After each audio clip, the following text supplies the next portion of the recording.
Hi everyone, again it's me, your math teacher Jello. For today's video, let's have a review on how to add dissimilar fractions. Pag sinabi nating dissimilar fractions, ibig sabihin, yung denominators nila ay magkaiba. Okay? So pag magkapares naman ng denominators, ang tawag natin dun ay similar fraction. Okay, so yung method number 1 na ituturo ko sa inyo, okay, let's add 3 over 5 plus 4 over 7. Ang unang step natin dito guys ay hahanapin natin yung LCM or the least common multiple. So let's list down the multiples of 5 and 7. So for 5, ito ay 5 times 1 equals 5. 5 times 2 equals 10. 15. 20. Okay, 25. 30, then 35.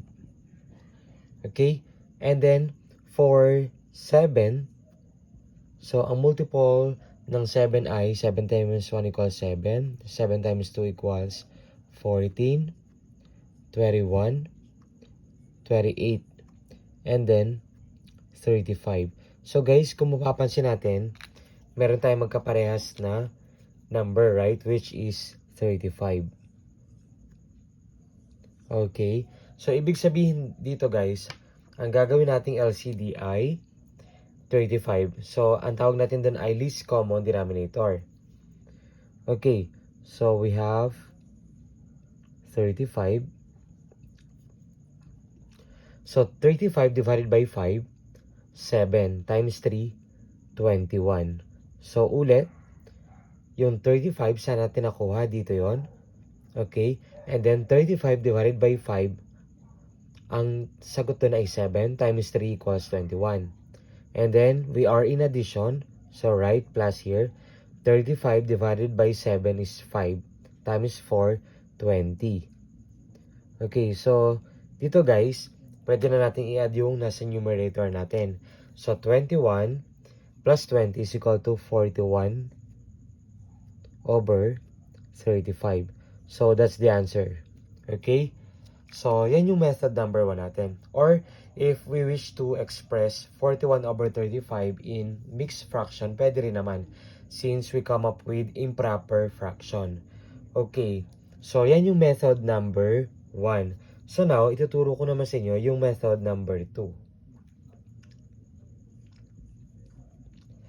Let's use same problem or same given. And let's prove na magkaparehas lang din yung magiging sagot natin using another method. Okay? So, we have 3 over 5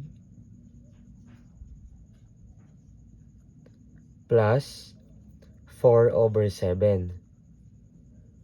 So, guys, dito, ang gagawin lang natin, i-multiply natin yung parehas na fraction. I mean, yung first fraction muna, i-multiply sa 7. Yung second fraction, i-multiply sa 5. So, we simply multiply the first fraction by the denominator of the second fraction. So, and vice versa. Okay. So, dito, mag-multiply tayo ng 7. Ganun din sa numerator and denominator. Okay. So, sa kabila, mag-multiply tayo sa numerator and denominator ng 5 naman. So, times 5 times 5. Okay? And then, multiply natin sila guys. So, 7 times 3.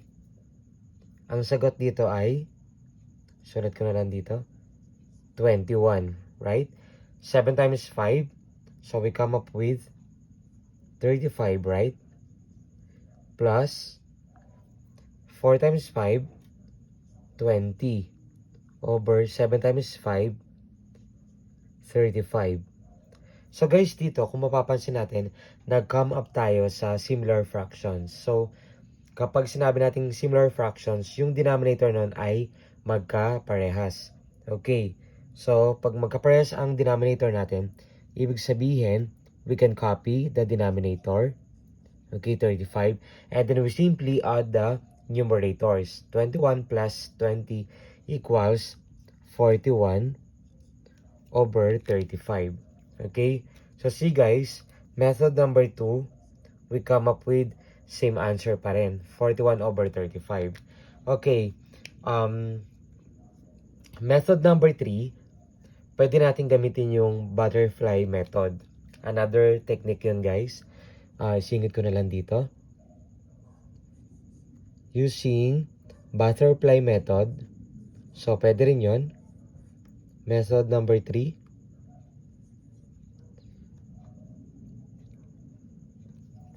Same given pa rin tayo.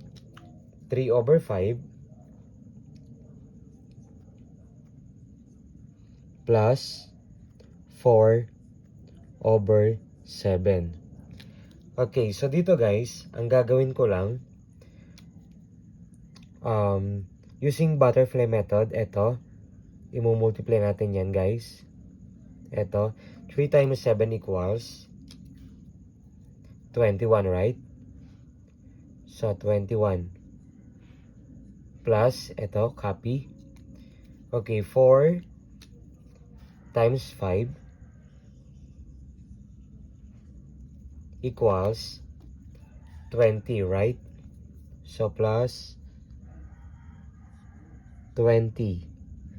All over, multiply natin yung nasa denominators natin. 5 times 7. Pag multiply natin sila guys, the answer is 35, right? So, ito guys, pwede nating pag-combine na yung nasa numerators natin. 21 plus 20, that is equal to 41 over 35. Okay? So, using 3 different methods, nakuha natin yung iisang sagot lang. I mean, magkapares ng sagot with the use of 3 methods or sa tatlong process. Okay? So, kung meron kayong natutunan sa video ito, paki-like and share. Thank you for watching.